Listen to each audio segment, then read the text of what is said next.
জনগণের উন্নয়নটা করতে গিয়ে রোডের বদলে বাঁশ ব্যবহার করা হয়েছে। 5 বছর, 10 বছর, 15 বছর পরে এই সম্পদ 700-800 গুণ বেড়ে গেছে। এবং সবার বাপের বাড়ি যাই হোক, শ্বশুর বাড়ির সম্পদ হু করে বেড়েছে।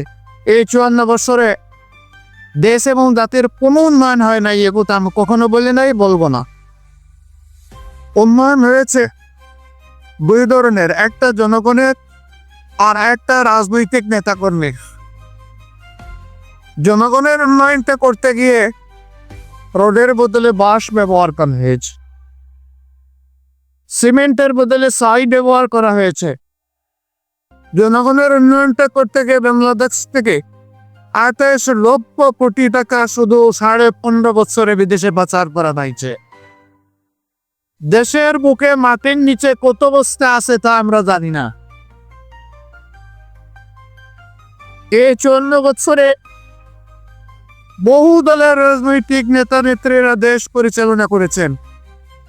তারা যখন প্রথম নৌকায় বসেছেন, তারা যে পরিমাণ সম্পদশালী ছিলেন, 5 বছর, 10 বছর, 15 বছর পরে এই সম্পদ 700-800 গুণ বেড়ে গেছে। এবং সবার বাপের বাড়ি যাই হোক, শ্বশুর বাড়ির সম্পদ হু করে বেড়েছে। সবার শ্বশুর বাড়ি ধনী, বাপের বাড়ি একটু গরিব। সাহস করে না, মনে করে বাপের বাড়ির কারণে আমি অবৈধ সম্পদ যদি চালান দিই, ও মরবে, আমারও মারবে।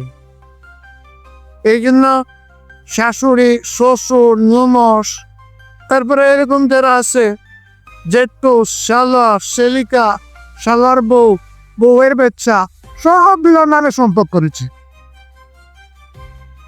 এক সময় ওরা আবার বলে যে এই সম্পদ তো তোমার না, বিপদের সময় পাহাড়ে দিয়েছি, এখন তুমি কে? তোমাকে আমি চিনি না, সম্পদে কাবা।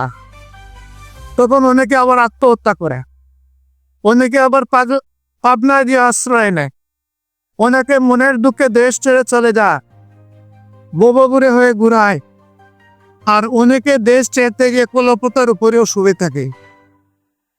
সে ঘটনা ঘটে নাই বাংলাদেশে, ঘটেছে। আবার অনেকে খালে বিলে ছোট্ট নৌকাতে পালাতে গিয়ে এর সাথে জুড়ায় জুড়ায় ধরা পড়েছে।